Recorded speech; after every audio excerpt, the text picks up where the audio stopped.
টানা 3 দিনের অঝোরের বৃষ্টির ফলে জলাবদ্ধ হয়ে পড়েছে মোংলা বন্দরের অধিকাংশ এলাকা। চরম বিপাকে পড়েছে সাধারণ মানুষ, কর্মজীবী ও স্কুলগামী শিক্ষার্থীরাও।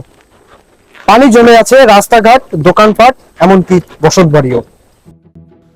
থমকে থমকে দিনরাত 24 ঘন্টায় চলছে এই অফুরন্ত বৃষ্টি, যার ফলে চরম ভোগান্তিতে পড়তে হচ্ছে ব্যবসায়ী, কর্মজীবী ও সাধারণ মানুষের।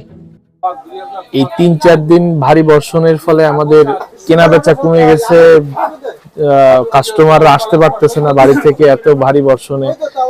বৃষ্টির কারণে ভাই আমাদের কৃষি ক্ষেত্রে অনেক ক্ষয়ক্ষতি হয়েছে। কেনা বেচা তেমন একটা ভালো না, লোকজন কম। ঠিক আছে, ভোগান্তিতে পড়তে হচ্ছে সাধারণ ক্রেতাদেরও। অনেক কষ্ট, রোডেশন প্রবলেম, রাস্তা ভালো না, গাড়ি ঘোড়া পাচ্ছি না, কারণ মানুষ তো বেরোতে পারতেছে না বৃষ্টির কারণে। তবে সব থেকে বেশি ক্ষতির মুখে পড়তে হয়েছে এই এলাকার কিছু ঘের মালিকদের।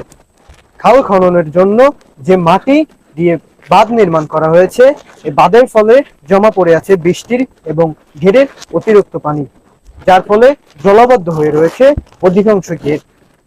এই গাং কাটে আইসিবার এই ঘেরি দিয়েছিবার আমাকে ঘেরের মাছটা সব পানি আটকাই রাখছে, সব আমাকে চলে গেছে। এ বিষয়ে কর্তৃপক্ষের সাথে কথা বললে তারা জানান, পানি নিষ্কাশনের জন্য খালের 2 প্রান্তে 2টি বাক্সা নির্মাণ করেছে, যা দিয়ে সরানো হবে জমে থাকা অতিরিক্ত পানি।